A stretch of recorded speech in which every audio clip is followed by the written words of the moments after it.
ஒரு புஸ்தக சுருள். மனுபுத்திரனே, நீ அந்த கலக வீட்டாரைப் போல கலகக்காரனாயிராமல் நான் உன்னோடே சொல்லுகிறதை கேள்.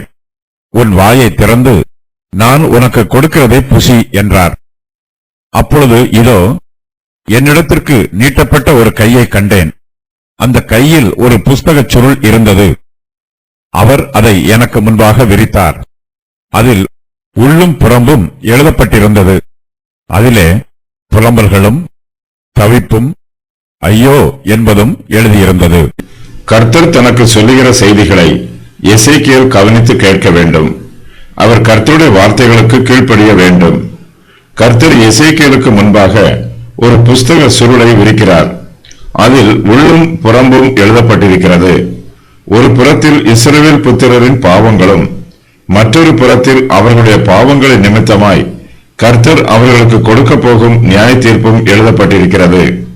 புஸ்தக சுருளில் நற்செய்தி எதுவும் எழுதப்படவில்லை. அதிலே புலம்பல்களும் தவிப்பும் ஐயோ என்பதும் எழுதப்பட்டிருக்கிறது. எசேக்கியேல் இந்த புஸ்தக சுருளில் எழுதப்பட்டிருக்கிற சோகமான செய்திகளை இஸ்ரவேல் புத்திரரிடம் சொல்ல வேண்டும்.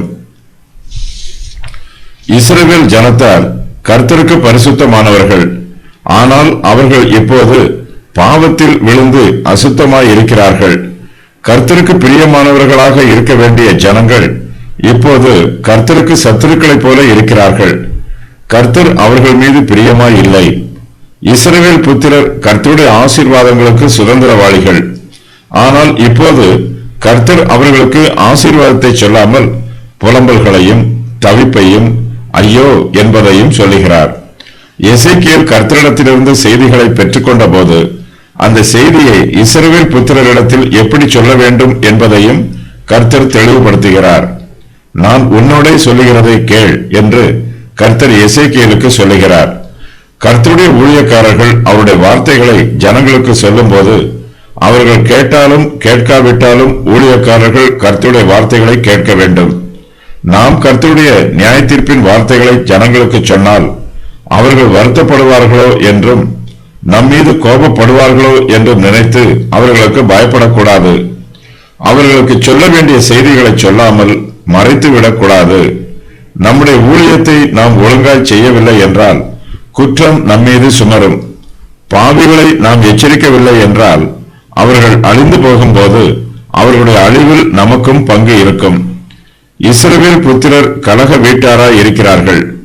எசேக்கியேல் அவர்களைப் போல கலகக்காரராய் இருக்கக்கூடாது. அவர்கள் கர்த்தருடைய வார்த்தைகளை கேட்க மாட்டார்கள். ஆனால் எசேக்கியேல் கர்த்தர் தன்னோடே சொல்லுகிறதை கேட்க வேண்டும். கர்த்தர் எசேக்கியேலுக்கு எப்படி ஊழியம் செய்ய வேண்டும் என்று கற்றுத் தருகிறார். அதைத் தொடர்ந்து உன் வாயை திறந்து நான் உனக்கு கொடுக்கிறதை புசி என்று கர்த்தர் எசேக்கியேலுக்கு சொல்லுகிறார். எசேக்கியேல் தன் கண்களை திறந்து பார்க்கும்போது தன்னிடத்திற்கு நீட்டப்பட்ட கையை காண்கிறார். அந்த கையிலே ஒரு புஸ்தக சுருள் இருக்கிறது. கர்த்தர் அந்த புஸ்தக சுருளை எசேக்கியேலுக்கு முன்பாக விரிக்கிறார். அதில் உள்ளும் புறம்பும் எழுதப்பட்டிருக்கிறது. அதிலே புலம்பல்களும் தவிப்பும் ஐயோ என்பதும் எழுதப்பட்டிருக்கிறது. எசேக்கியேல் கர்த்தருடைய வார்த்தைக்கு கீழ்ப்படிந்து அவர் தனக்கு கொடுக்கிற புஸ்தக சுருளை புசிக்க வேண்டும். எசேக்கியேல் அந்த புஸ்தக சுருளை மனப்பூர்வமாய் ரசித்து ருசித்து புசிக்க வேண்டும். கர்த்தர் அந்த புஸ்தக சுருளை எசேக்கியேலுக்கு முன்பாக விரிக்கிறார். அந்த புஸ்தகத்தில் எழுதப்பட்டிருக்கிற எல்லா செய்திகளையும் எசேக்கியேல் புரிந்து கொள்கிறார்.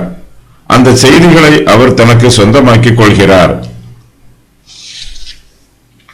நான் உனக்கு கொடுக்கிறதை புசி என்று சொல்லி கர்த்தர் எசேக்கியேலுக்கு ஒரு புஸ்தக சுருளை கொடுக்கிறார்.